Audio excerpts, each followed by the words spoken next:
Good morning, everyone. We have a few more people coming in to join us, but we are going to get started because it is 10 o'clock. So welcome. My name is Karina Massacott, and I'm the Director of Operations and Communications here at the GNCC. And this is our May Town Hall, our second one. I am joined by my colleagues, so I'm going to have them introduce themselves. So Brad. Hi, everybody. I am the graphic and web designer for the GNCC and also just the new IT cybersecurity specialist.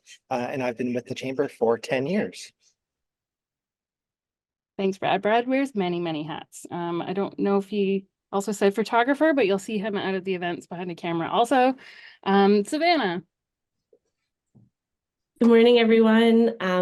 I have been with the chamber for about 4 years, and I am one of our membership engagement managers. So I probably have talked to most of you. Thanks, Savannah. Michaela. Hi, everybody. I'm Michaela. I'm the Events and Marketing Coordinator at the GNCC. I've been with the GNCC for about a year and a little bit. And yeah, nice to meet you. And Jordan. Hi, I'm Jordan Amendolia. I've been with the chamber for just over 3 months now, which is exciting. And I'm a membership engagement manager, and I can't wait to connect with all of you if I haven't already. Thanks, Jordan. And Hugo. Hi, I'm Hugo Cheshire. I'm the Director of Policy and Government Relations at the GNCC, and you're going to hear from me shortly in a bit, so I'll leave it at that and we'll come back. And Mishka Balsam, our CEO, sends her regrets today. This is really a team effort. So some months you might see many of us, some months you might just see a couple of us, but we really want to make sure to be here for you in some capacity every month. We really created this town hall so that we could connect with you. We have 1,300 members, which is amazing. We are a super big chamber, but it can be hard for us to connect with all of you and make sure that you're really getting the most out of your membership. So that's why we created this town hall. So today, I'm going to go over a couple of frequently asked questions that we get. I know some of you have been members for years, but sometimes, you start hearing things around the community. And so we'll just let you know a couple of those answers to those questions. And then we're going to get over to some tips.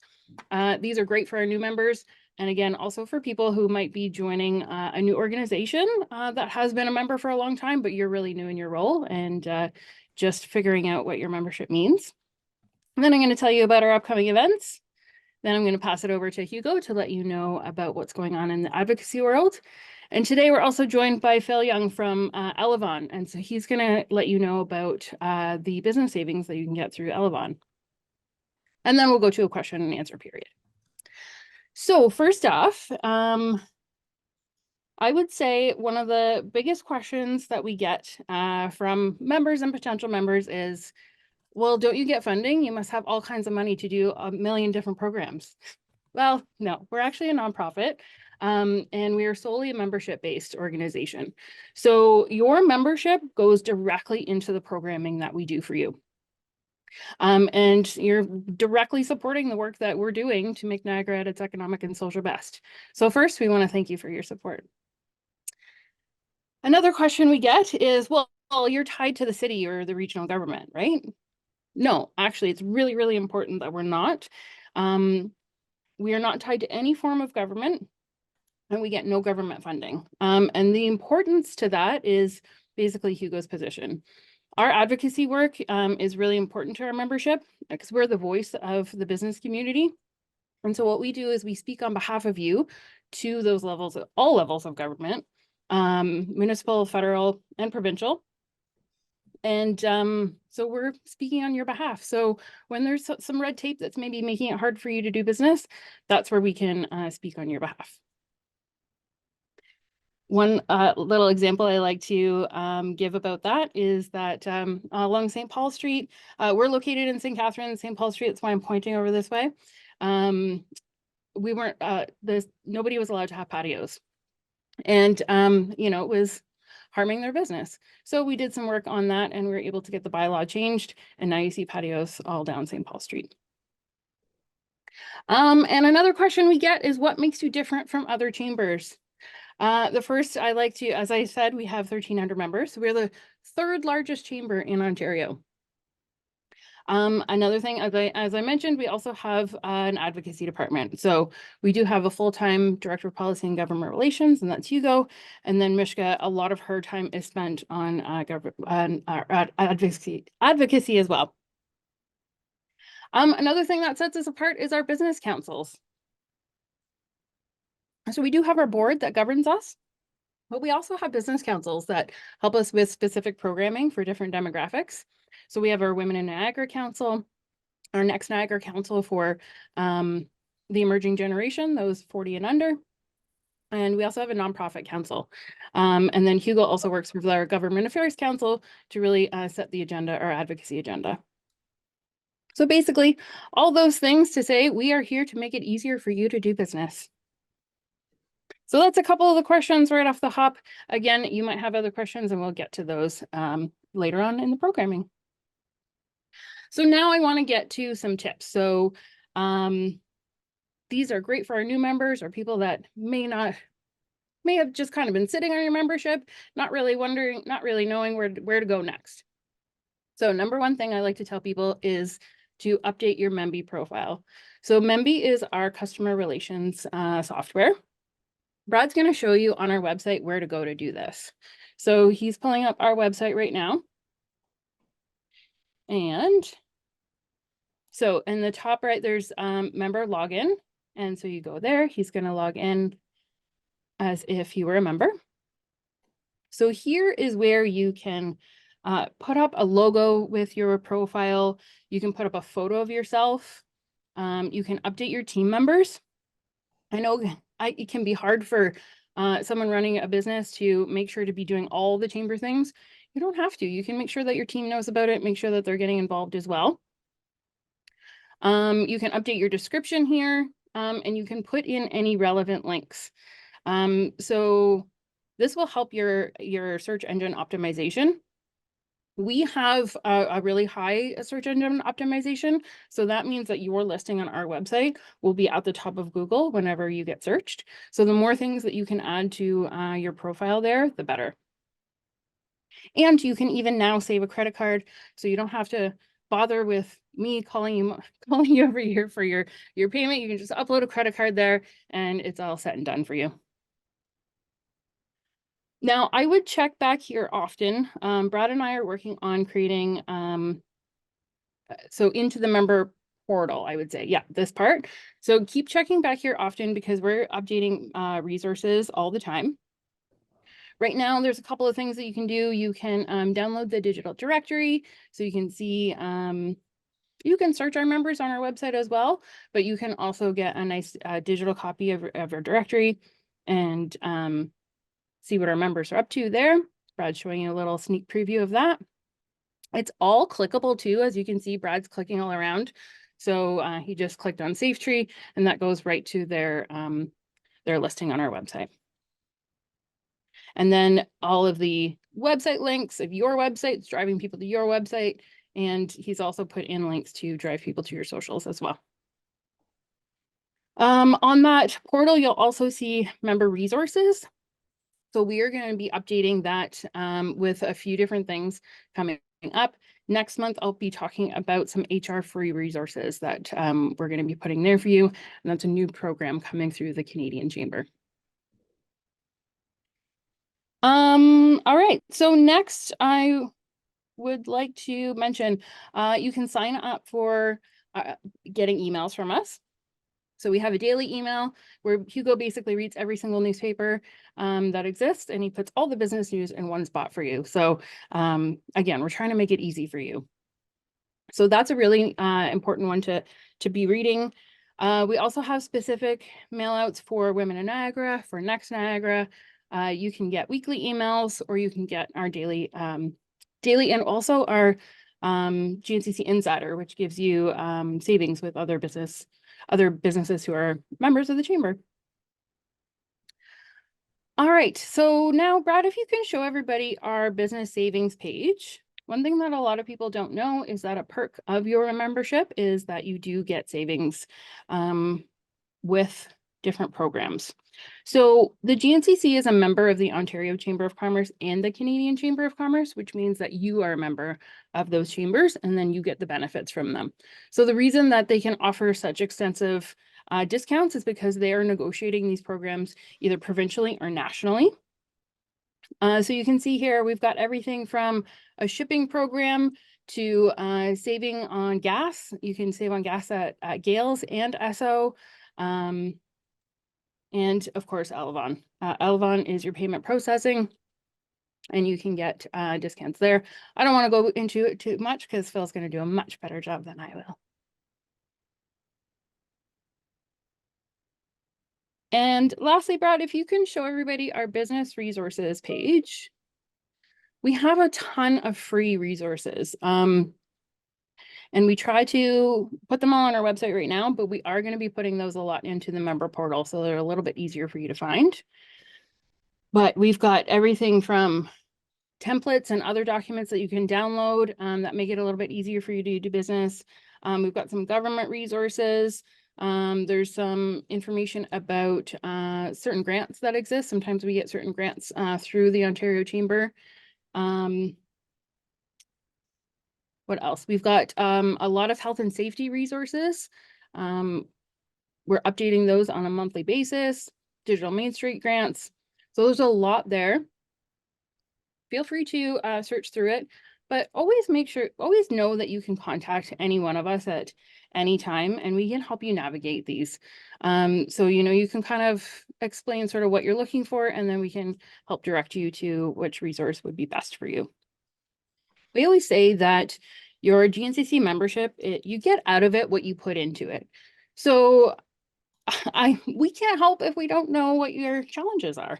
So please make sure to get in touch. I just had a couple of really great meetings with some members last week, and just a quick half-hour chat and them telling us what our challenges are. So able to think of some people to directly connect with them with, some opportunities to get involved at events, and some business savings programs for them. So please make sure to always get in touch.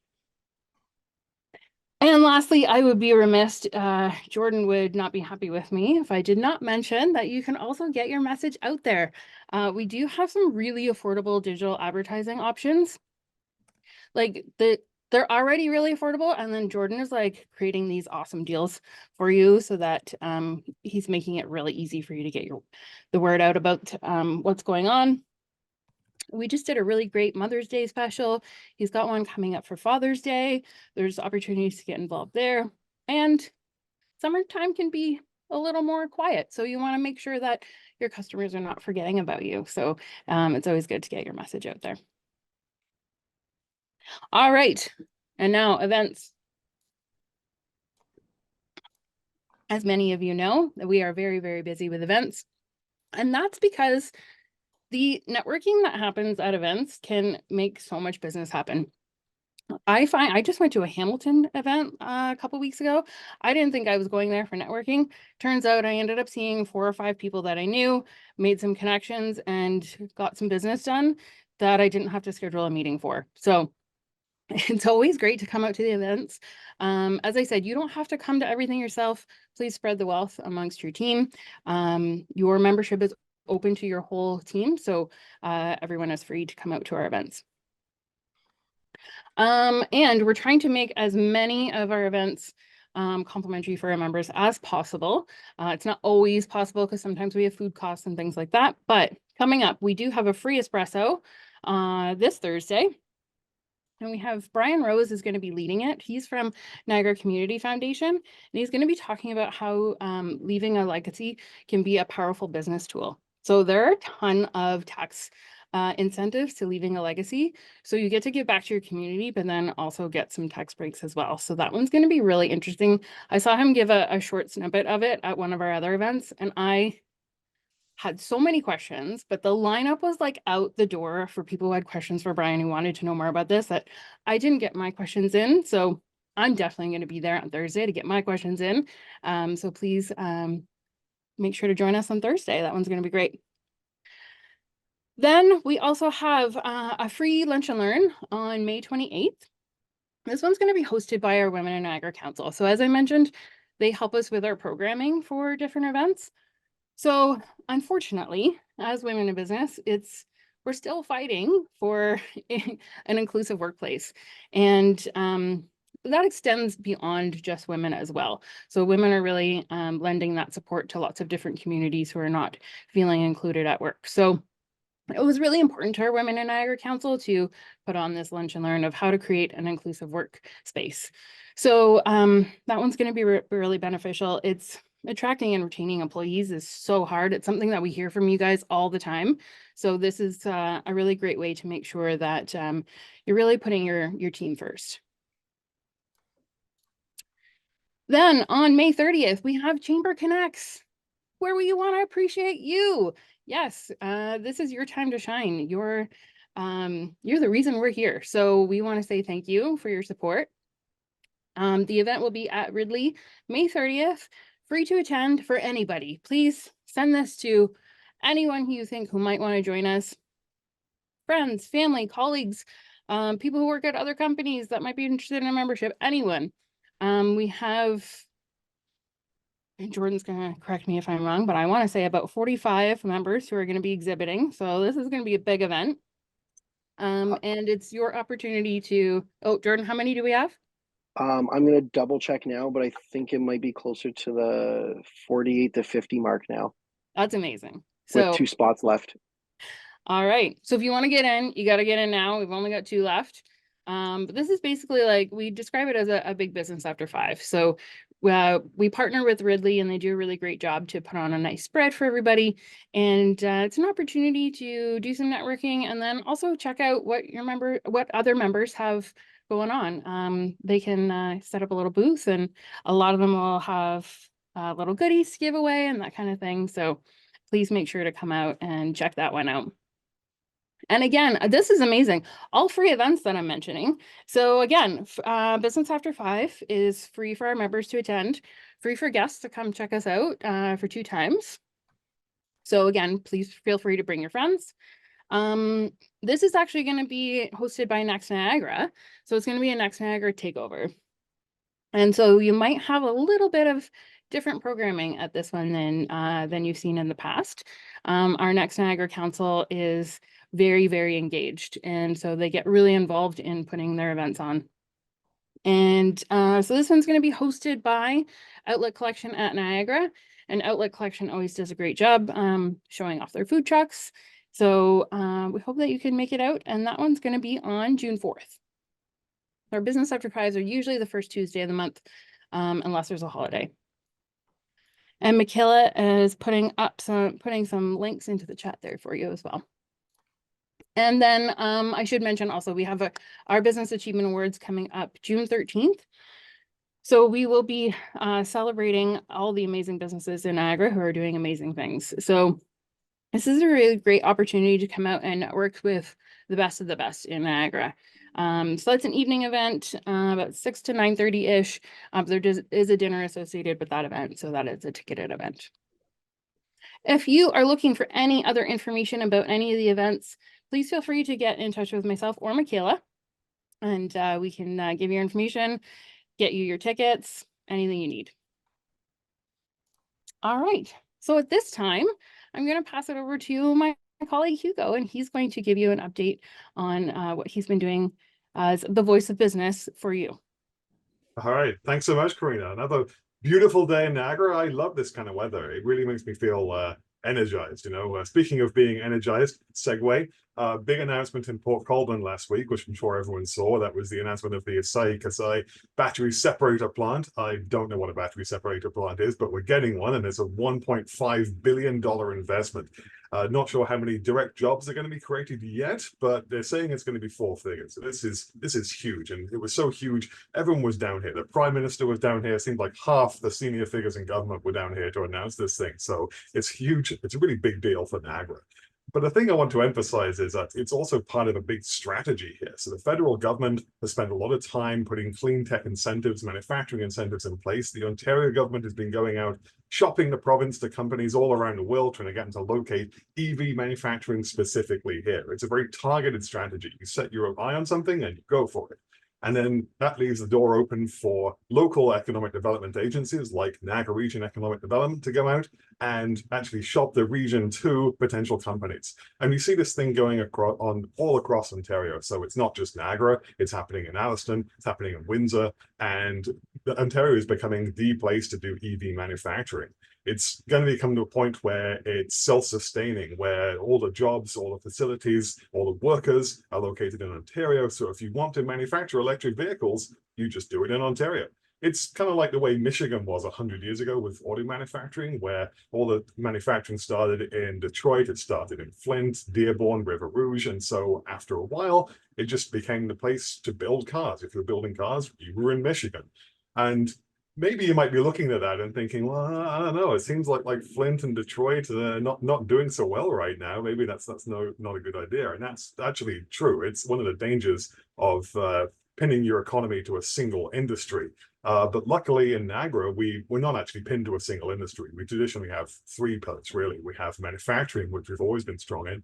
We have agriculture, and we have tourism, which is another great segue to what we've been doing recently. Now, we just got back from Queen's Park. Well, I say just got back. We got back on Thursday. It's been a long weekend, so it feels like we just got back. We just got back from Queen's Park. And we were there with a delegation on behalf of arts and cultural tourism. We really wanted to highlight this year. And every year we do this as part of Niagara Region's Niagara Week initiative, which we partner on. And we highlight a specific industry to say, these are some tweaks, these are some investments that the government can make that would really unlock the power of an industry that's important to Niagara. Last year, it was wine. We were pitching the idea of wine as a super cluster that was a major economic driver. And we actually saw some of the things that we're advocating for last year have come up, like wine and retail, like eliminating the basic wine tax or reducing the basic wine tax. These are things that we asked for last year, and they're actually coming about. So it's been effective. This year, we picked arts and culture tourism. Arts and culture tourism is actually a really big part of tourism, bigger than most people realize. For example, maybe you didn't know this, but 13%, 1-3 of all tourists are art and culture tourists, but 30%, 30 of all tourism spending is arts and culture spending. They spend way above what you would expect. They stay longer. They come from further afield. More of them come from the States, more of them come from overseas to see these arts and cultural attractions. So we have some ideas that could really unlock the potential of arts and culture tourism, really build up that sector. So we went down with a delegation. We had arts and culture players who helped inform us, but also businesses on the periphery, businesses that derive a lot of their traffic, a lot of their business from arts and culture tourists themselves. So they're not in the tourism game, but they cater to those tourists. So they can testify to how important this is. And we went and we met with a great many ministries, a great many representatives. We talked to the parliamentary assistant for the premier. We talked to the minister of small business. We talked to economic development, job creation and trade. We talked to transportation. We talked to everyone. There we had like lobbying speed dating, basically. We spent a whole day at Queen's Park meeting with all of these people and pitching them on the things that we could do to improve cultural tourism. So, for example, we went down with a set of concrete, actionable steps. And a lot of the ministries that we talked to said they really appreciated that, because they said a lot of the times when people come down to lobby, it's just, okay, I want money or I want more. And I'm not really specific on what that means, but we came down and said, you need to do this and it will help.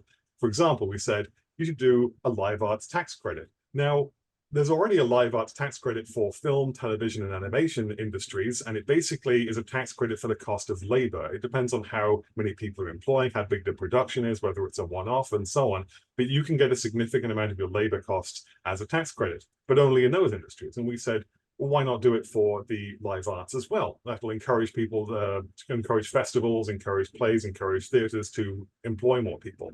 We asked for a dedicated program for large-scale capital renovation and construction of arts and culture assets. A good example is our own Royal George Theatre in Niagara-on-the-Lake, which is very old, very famous. Unfortunately, it's also famously falling apart. It needs significant renovation, and they're going to have to bring in significant money to make that happen. So to preserve that very important, not just a cultural item and an institution, but actually a very big business asset for Niagara as well, that's going to need significant investment. So a program that matches government investment with private investment would be really useful there. We also said that the provincially supported apprenticeship programs that they have should be expanded to include arts and culture trades. So people who work in costuming, wigs, and that sort of thing, these are not, you would think that these are skilled trades, but they're not recognized as such. Like, they're not Red Seal, they're not trained, that sort of thing. So why not include them in that? That'll open up a whole bunch of programs to get more people involved in those careers. We suggested that there's a program called Celebrate Ontario, it ran for a while over COVID and then it was cut off. We suggested that could be restarted again. And you should include events that have a proven biannual tourism impact. So we said, if you've got something that brings in $10 million in direct impact or $50 million in indirect impact, you can include it in this program. You can bring this program back and help promote it. And lastly, we said, particularly you want to expand tourism support programs with a view to downtown cores and economically depressed areas, because as we've seen in St. Catharines, for example, something that's really helped the downtown core and businesses in the downtown core do well is the arrival of the Performing Arts Centre and the Meridian Centre, which is bringing more people downtown for events. And while they're there, they spend at the other things. They spend at cafes, they spend at restaurants, they spend at bars, and it helps drive those businesses. And that's a great example of how this sector drives general business growth. So that's what we've been doing. We just got back from that. It was very successful. All the people that we talked to said that they were impressed with the messaging. They were impressed that the asks were simple, that they were actionable, that they were fairly modest, but we feel they'll give big returns on investment for the government, which is really what they want to see. They don't want to pour money into a leaky bucket. They want to know, okay, if I spend $10 million on this program, I'm going to see $100 million in economic impact. And that's exactly what we presented. And that's the sort of thing that drives it. So we're really hoping that in the next few months, in the next year, we're going to see some significant investments along these lines. It's going to help drive arts and cultural tourism in Niagara and in the province. And it's going to enrich our economy and create a sort of region where we want to not just work. We've got taking care of manufacturing, but where you want to play and be entertained and come to have a good time. And we already have that reputation. It can be a lot bigger than it is. And we think it's going to be very hopeful for the future. So that very quickly is what we've been up to and what the big news is. I'll pass it back to Karina and we'll carry on. Any questions, let me know. I'll be happy to answer it. Thanks, Hugo. So this is where we are really living and breathing our mission and vision. A few years ago, our board thought it was really important for us to not just be at our economic best in Niagara, but also our social best. And they go really hand in hand, as you can see here. So thanks for that work that you've done, Hugo.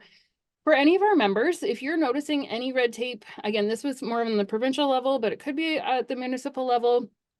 For yourself, maybe you're in a group of businesses, you need some help, please make sure to get in touch. We can't always solve everything, but it's definitely worth a conversation. And Hugo would be happy to meet with you. All right, so now on to our meat and potatoes.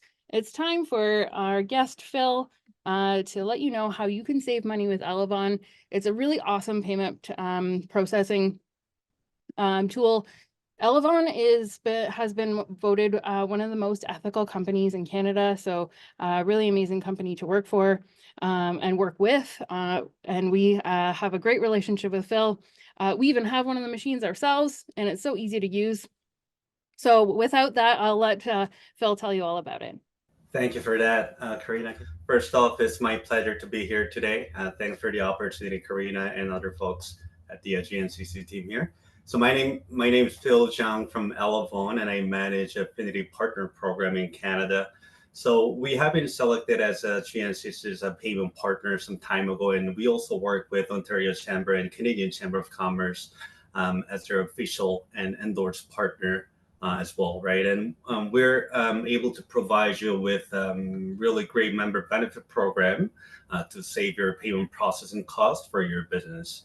Right, so Elavon is the innovative secure and global payment processing company for your credit card payment processing needs, whether you're the business online, mobile, in person, POS machines, e-commerce, basically everything, right? So we are rated as one of the top 5 global payment provider every year with more than 30 years of experience.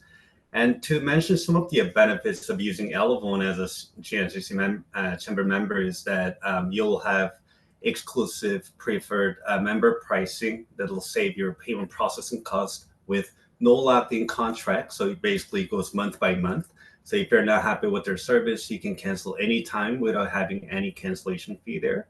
And we also have no hidden fees, no cancellation fee whatsoever, right? So, other times you might see, you're locked in a contract. If you're trying to cancel your contract, you might be demanded to pay like $400 for cancellation fee.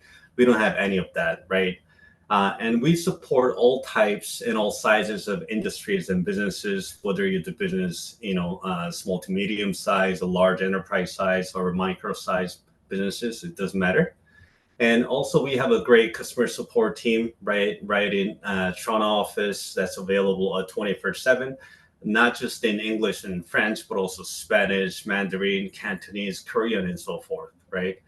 And also we offer next day funding for you to better manage your cash flows, and there are more benefits to it, right? So for instance, we also have a free statement analysis. So let's say that you're processing with a different provider and you think you're getting a great deal. In that case, our sales team can perform statement analysis to estimate your savings as per what your savings are going to look like per week, per month, per year before you actually move forward with Elavon. So you have that peace of mind of how much you understand of how much savings that you could expect from us. Right, so it's really a great program. It's really designed to help chamber members save with their payment processing cost for your business. So if you're interested, please submit a web inquiry through our landing page. Our landing page URL is join.paymentstart.com/CA chamber. So we have the flyer right there. So that's the URL that you can just go and submit a web inquiry. Once you submit a web inquiry, one of our sales team will reach out to you within 24 to 48 hours for further consultation and walk you through with next steps there. Thank you for your time, and I think we have a time to open it up for a QA session. So if you have any questions, please let me know. Thanks, Phil. I know when I'm telling members about this program, one comment I often get is, "Oh, well, I don't take any payments. No one comes in. I do all my payments on the website." So can you talk a little bit about how you can help those members? Yeah, so I mean, there are, there's one of, I don't know if I can pull it up, but 95% of Canadians pay through their credit or debit cards these days, and only 5% still uses cash in Canada. So, having that credit card machine is quite mandatory these days for any business owners. So a lot of people are utilizing Apple Pay. A lot of people are utilizing, contactless tap through their cell phone. Even myself, all the way through my Apple Watch and things like that. So as the technology evolves, it's inevitable that business owners also have to adapt to that, and start taking payments for credit card and debit card machines. And Phil, correct me if I'm wrong, but I believe you have a widget that you can put right on your website, so people could book a service and pay right on your website. So you don't need to be taking payments through the POS system. Is that correct? That's right. So not just brick and mortar space, but what we call modal and mail order, telephone order. If you're taking payment through email, or if you're taking payment through over the phone, you can do that with Elavon services. And also we offer e-commerce option, where customers can go into your website to select a service and pay online. Or we also have a billing and invoice option where you can send emails to collect payments from your clients as well. So it's not just for brick and mortar spaces. It could be any type of businesses that you run. Perfect. I know for even just for us for processing some of our payments, especially when I was out on site at events and wanted to process payments, we know we found some, I don't want to disparage anyone, but we did find some solutions through some other more popular products, but the fees were just so high that when your program came to us, it just made so much more sense to switch over. Phil, I know it's really hard for you to give numbers because every business is different, but is there sort of like an average of rates that you can speak to or any kind of numbers you can put out that way? So what we utilize is called interchange plus pricing structure. So that basically means that we pass through the cost of the interchange of the credit card to the merchant, and we have a small markup that's going to be 0.3%. So what we are offering is basically interchange plus 0.3%. That's our cost, right? And let me actually share my screen here if I can show you this. So I'm not sure if you can see the screen now. Yep. Okay, but basically this is what one of our competitors is utilizing. I'm not sure if you heard of Square or Stripe. So they use what we call flat pricing, fixed pricing, right? So they basically charge 2.9% plus 30 cents for any credit card transactions. And if it's for a debit transaction, they charge 0.9% plus 10 cents per any debit transaction. So what that means is, let's say there are different credit cards, and every credit card will have different interchange fee, and that interchange is basically based on how much annual fee that they pay, what are the rewards type that they have, and so forth, right? And some interchange fee will be around 1.5%. Some interchange will be at 2% if it's like a business credit card. So Square has set their rate at 2.9% plus 30 cents for any credit card transaction. So if it were to be a credit card that has interchange of only 1.5%, and if Square processed that, Square is making about approximately 1.4% plus 30 cents of profit in a single transaction. If it were to be like an infinite credit card, which I'll say most of Canadians use, and that has the interchange of somewhere around 1.7%, Square is making about 1.2% plus 30 cents of profit there. And if it were to be like a business credit card that has highest interchange of 2%, Square is making about 0.9% plus 30 cents of profit in this single transaction. So their rate is set at very high. So they're always going to make sure that they're always making profits, sometimes well above 1% as their profit. Now, on the other hand, what we are utilizing is called interchange plus pricing structure. So we pass through the cost of the interchange directly to the merchant. We have a small markup that doesn't fluctuate. And normally it's going to be set at 30 basis point. So basically 0.3% for all GNCC members that come along. If they process higher volume, like more than $250,000 a year, then we are ready to offer something lower than 30 basis points as well. Perfect. Thank you for going into, that's wonderful that you were able to bring up some slides and go into that much detail, because these numbers are not numbers that are always on top of my head, but I know that there's a big savings for our members. Phil, one of the reasons I wanted to mention that Elavon was voted one of the most ethical companies was because we've had a lot of members who have dealt with other payment processing programs in the past.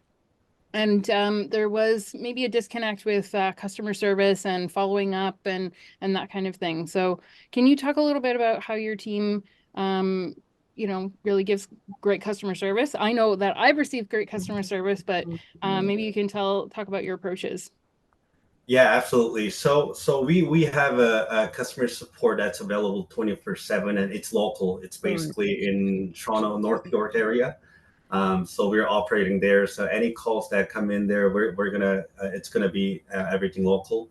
And not only that, we also have a CAM team, what we call customer account manager team. So they're gonna be at the main point of contact for merchants for any escalation or ongoing issues, if there's any, right? And we offer a concierge service from our CAM team. So when they come on board with us, our CAM team will give them a call to walk them through with their capability or support our contacts, and basically help them link with their activation team, and our activation team walk them through with how to use the device. Number one is sale, number two is refund, all the trainings and everything, right? So we have great customer support, not just our CS support, but also from our CAM team. So if you have like an ongoing issue, if you want to speak to a manager for a certain escalated issue, which we hope not to expect any, but then you're going to have a contact that you can speak to. Perfect. I appreciate that you said local, because that was one challenge that we had in the past. But now with Elavon, you really have that local personal touch. They're really there to support you.